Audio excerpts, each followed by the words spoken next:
Hi, guys. I get asked this question so much that I decided I would do a short little video for you.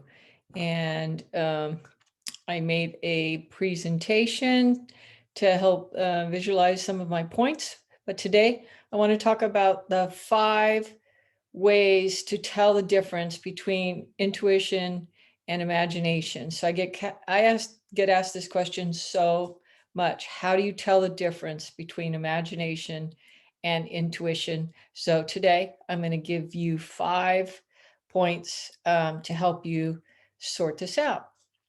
Okay.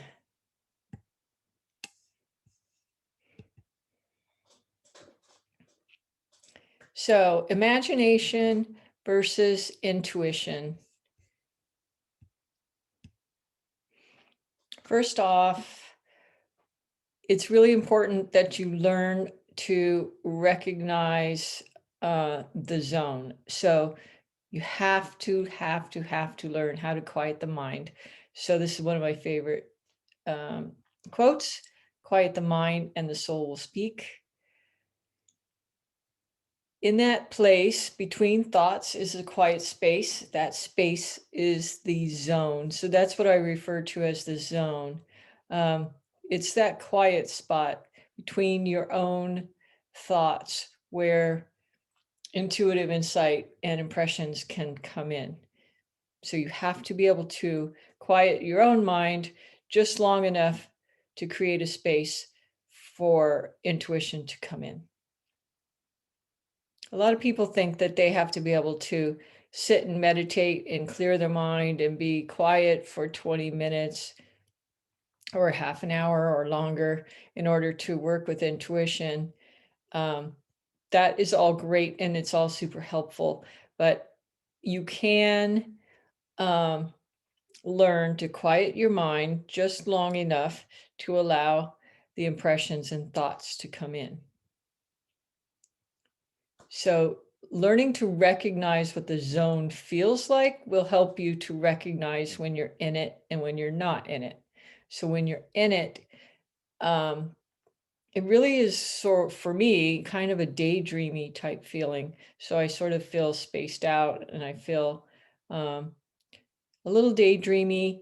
I'm still conscious and fully focused, but it's like when you read a good book and you get so absorbed in a book that everything in the background sort of fades away. Your focus is so intense and internal in what you're doing that everything else sort of just fades off into the background. That is the kind of focus that we're trying to achieve. So when you're in the zone, you're focused so inward that what's going on around you is going to fall away into the background. Okay, so number one, of course, is to recognize the zone. Learning to recognize the zone, what it feels like to be in the zone, as opposed to in your own thinking head. That's number one. Number two is trust those sudden flashes. So a lot of times you'll get this instant flash and then it's gone. Um, a lot of times you weren't even trying. Sometimes they'll just come in spontaneously, but those instant flashes that come in, you see everything very clearly and then it's gone. It's almost like 1 second and then it's gone. Generally, those are usually accurate and you can trust them. That's the way true intuition will present itself. So sudden flashes, they can be very clear, but like I said, a lot of times they're there and then they're gone. And I haven't found a way to recall a flash, but I'll talk about that in another video at a different time. Okay. So number three. So number two is trust those flashes. Number three, um, true psychic perceptions are usually blurry and disjointed. Um, so a lot of people get down on themselves because they're not seeing things clearly and things seem jumbled up or confusing or they're blurry. you can't quite make it out. That's the way it's supposed to be. That means you're on signal. That means you're actually receiving true perceptions generally. So it's a good sign if things are blurry and hard to make out.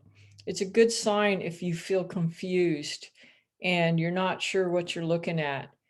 Those are all really good signs that you're actually tuning in and you're in touch with real psychic perceptions. Being able to work with those blurry perceptions, again, I'll probably get into that later in another video. But for now, let's just say that when you get these impressions that are a little blurry, confusing, hard to make out, you're not sure what it is you're seeing exactly, that's usually a really good sign that you are in touch with true psychic perception. Number 3, of course, is blurry and disjointed. Number 4 is clear static images. Clear static images are almost always imagination. If you get a picture in your head that stays there and it's crystal clear and you can continue to look at it for any length of time, that is more than likely imagination. This picture that I put up here is the most common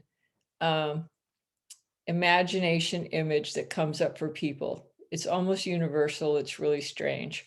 But this particular image comes up more than any others. A beautiful lake with mountains in the background. A lot of times people will get that.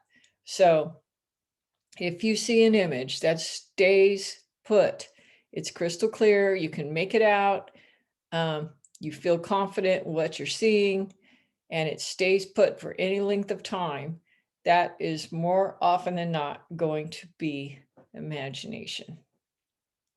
Okay, that's number 4. And number 5, this is a big one. Took me a really long time to get to where I understood this, but your thinking mind wants to argue with it. If you are getting something and your thinking mind is wanting to push it away or argue with it, more often than not, it's truly intuition. We have some sort of ego defense mechanism that seems to want to argue with intuitive insight. And so you will find numerous ways to argue something away. So we all do it. It's kind of part of the human condition, I think. And I still do it, and I know better. And I still have that inclination sometimes to argue it away. So if you are arguing against some impression, a lot of times you need to really, really pay attention to that impression, because it's probably got some grain of truth in there. So that's it for today. Again, summarizing really quick, 5 ways to tell the difference between intuition and imagination. Number 1 is learn to recognize what it feels like to be in the zone so that you can determine whether you're in the zone or whether you're in your own thinking head.